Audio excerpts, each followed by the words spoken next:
बलिदान.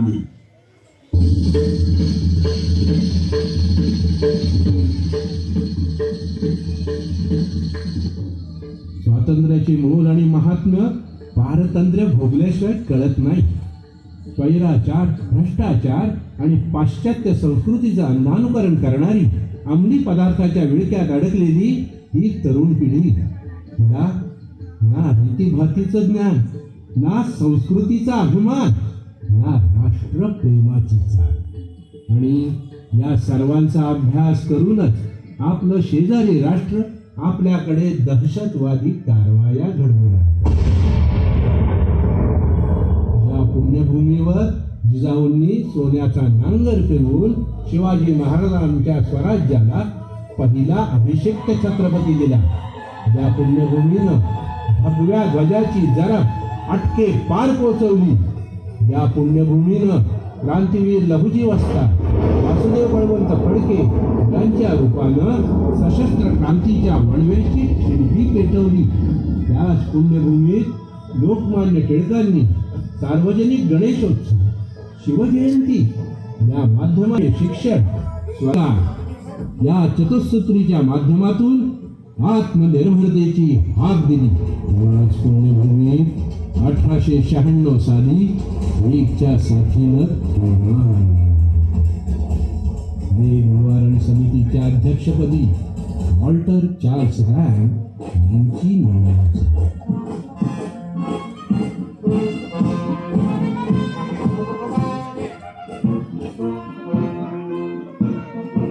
पूना में प्लेग का सोल्यूशन निकालने के लिए हमें अपॉइंट किया. माय चीफ, तुम्हें कोई पाबंदी नहीं है. इस प्लेग का सफाया करने के नाम पर तुम किसी के भी घर में घुस सकते हो. तुम्हें जो चीज चाहे वो उठा सकते हो, भले वो किसी की बेटी हो, किसी की माँ या किसी की बीवी.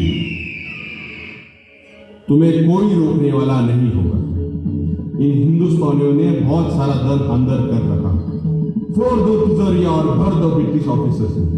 प्लेग के जरिए हम धन कमा सकते हैं, औरतों को हमारी हवस का शिकार बना सकते हैं. हमारी दहशत इतनी होनी चाहिए कि कोई हमारे सामने खड़ा भी ना हो पाए.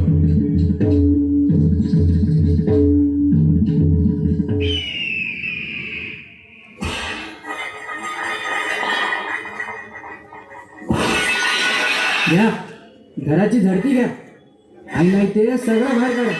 साहेबांनी सांगितल्याप्रमाणे सगळी घरं कोरडी कंटनीत करा. साहेब, घरात फक्त देवारातले देव राहिलेत, चांदीचे आणि पितळाचे. अरे जिवंत राहतील तर प्रार्थना करतील ना. आता तुम्हा सगळ्यांचा देव एकच, तो म्हणजे आमचा रँड साहेब. जो त्याला खुश ठेवल म्हणजे आम्हाला खुश ठेवल तोच जिवंत राहील. ही पाप गेला म्हातारा. तुम्हाला अरे वाटुळ होईल रे तुमचं. देशाशी गद्दारी करतोय तुम्ही. देशाशी आम्हाला एकच कळतं फक्त, ज्याची खावी पोळी त्याचीच वाजवावी टाळी. देश देश राहिलाय तरी कुठं? ए खेरड्या म्हातारड्या, वळ बाजूला. अरे सोडा सोडा सोडा. मेल्या मुर्दा बसवला तुझा. तुझ्या तिरडीचा मोडला बांबू. तुझ्या 17 पिढ्या जातील नरकात मेल्या. माझा संसार असा उघड्यावर टाकला होय. आई सटवाई तुम्हाला सोडणार नाही. कोप होईल कोप.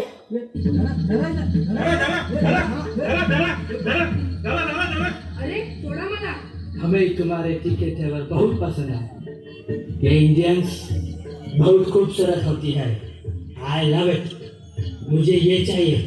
उठाओ, इसे भी उठाओ. तुमच्या आईसारखी आहे मी.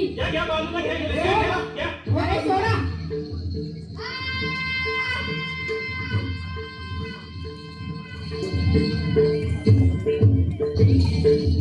अवर हाइनेस, उस लेडी ने बावड़ी में कूदकर जान दे दी अपनी. गांव वालों ने हमें पत्थर मार मार कर भगा दिया.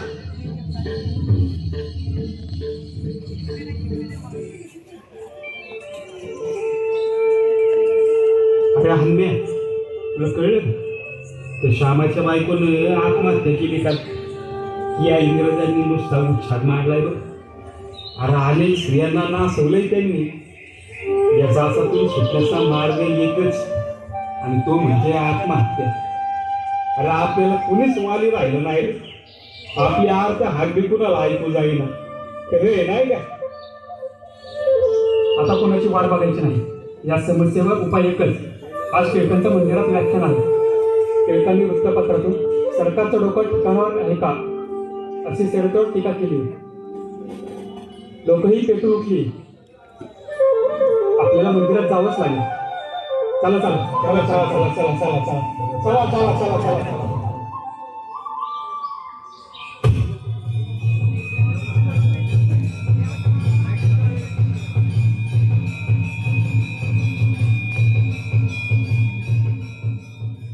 लोक हो, या इंग्रजी सरकारने प्लेग निवारणाच्या नावाखाली अत्याचाराचं थैमान मांडलंय. आता आपल्याला मागून न्याय मिळणार नाही. वृत्तपत्रातून जागृती करण्यासाठी मी आणि आगरकर आम्ही रोज लिहितोय. परिस्थितीची गंभीरता सर्वांना सांगतोय, पण आमच्यावरच गुन्हे दाखल केले. आपल्या देशात न्याय मागणे हा अन्याय आहे. माफ करा, पण आम्हा तरुणांना असं वाटतंय की खरडे घाशी करून काही साध्य होणार नाही. वृत्तपत्र वाचून सगळे शंडासारखे हातावर हात ठेवून बसलेत. आता हात जोडून न्याय नाही मिळणार, तर हात उचलूनच न्याय मिळवावा लागेल. आपण नेहमी दुसऱ्याकडूनच अपेक्षा करणार आहोत का? शक्तीची उपासना करून तुमच्यासारख्या तरुणांनी न्याय द्यावा. शिवरायांनी केली होती का कुणाची अपेक्षा? ते स्वतः शक्ती केंद्रित होते आणि स्वयंभू होते. समस्येवर तात्काळ तुटून पडण्याच्या त्यांच्या वेगवान हालचालीमुळे अफजल खानासारखा बलाढ्य सैतान त्यांनी मारिला. राष्ट्रावर आणि धर्मावर घाला घालणाऱ्या अफजल खानास शासन झालेच की. आमची तयारी आहे. रँडने मांडलेल्या अत्याचाराचा सूड आम्ही घेणारच. न्याय हा सशस्त्र क्रांतीतूनच मिळवावा लागणार आहे. क्रांतीवीर लहुजी वस्ताद साळवे, वासुदेव बळवंत फडके यांनी पेटवलेल्या ठिणगीचा ज्वालामुखी आम्ही करणारच. साधने तयार होती. फक्त मनसुबा तडीस न्यायचे सामर्थ्य कमवा. यशस्वी भव.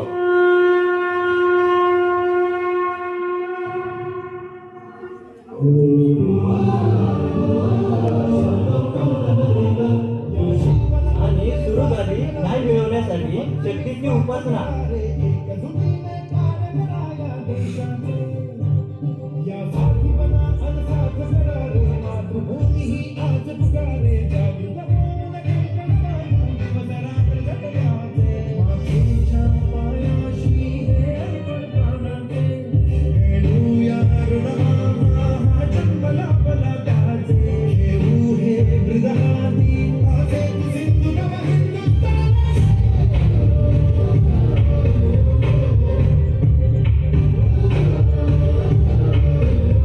तरुणांचे संघटन, जनजागृतीसाठी व्याख्याने आणि बघता बघता पोरांनी म्हणजे दामोदर हरी, बाळकृष्ण हरी, वासुदेव हरी चापेकरांनी मुंबईमध्ये थेट राणीच्या पुतळ्यालाच काळे फासले आणि रँडला शासन शिकवायचं या मनसुब्यात मूर्त रूप द्यायची वेळ आली.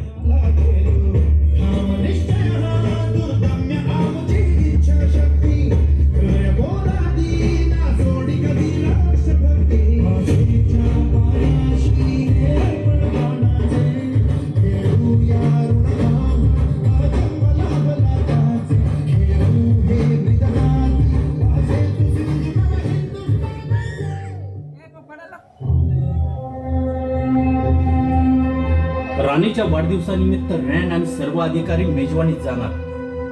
घोडागाडीत बसून तो येणारच. रात्रीच्या वेळी त्याच्याबरोबर फार फौजफाटा नसणार. गणेश खिंडीजवळ ही घोडागाडी येताच गोंद्या आला रे हा परवलीचा शब्द वापरायचा आणि बाळकृष्णाने गोळी घालायची. ठरलं तर मग?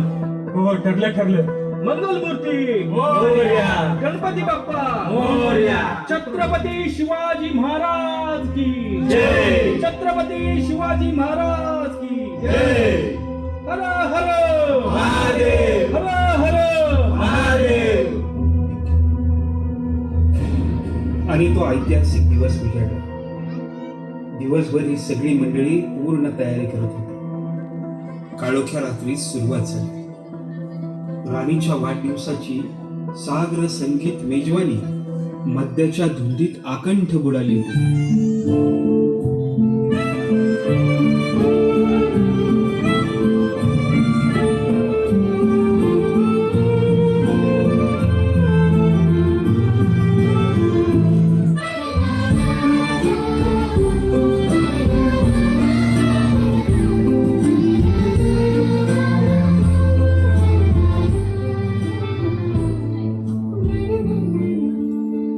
आणि बघता बघता घोडागाडी निघाली.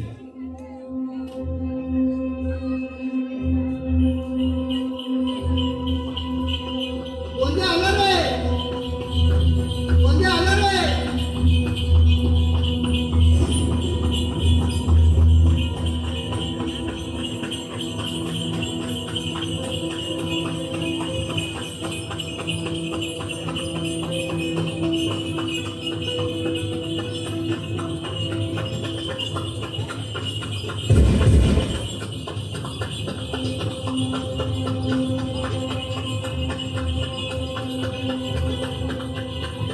दादा कामगिरी पटकन आली. हर हर हर हर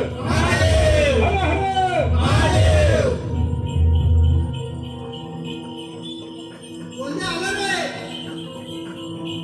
कोणते आलं रे पहिल्या टांग्यात रँड हायवेचे आयस होता, पण चाफेकर मंजूर डगमगले नाही.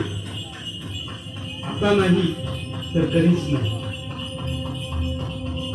दादा काहीतरी गडबड दिसते. मी समाचार घेतो, तो एकटाच गेलाय.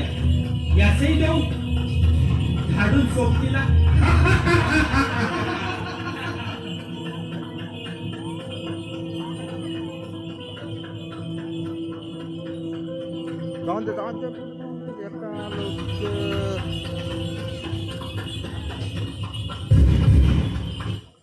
गणेश खिंडीतला गणपती पावला, पण या मोहिमेला ग्रहण लागले ते भीतूनच. कोणासच माहित नव्हतं. रँडला कुणी मारलं. इंग्रजांनी 20,000 रुपये बक्षीस लावले आणि द्रविड बंधू त्याच्या आहारी गेले. फितुरी झाली. दामोदर आणि बाळकृष्ण पकडले गेले. या दोन्ही फितुरांचा वासुदेवानं समाचार घ्यायचं ठरवलं आणि दोघांनाही इनामाचा आमिष दाखवून गोळ्या घातल्या. राष्ट्रहितासाठी एकाच घरातील 3 जण फासावर गेल्याची ही भारतातली पहिली आणि शेवटची घटना. या क्रांतीवीरांना आमचा सलाम आणि हा इतिहास पुढे आणण्याचा मंडळाचा हा छोटासा प्रयत्न.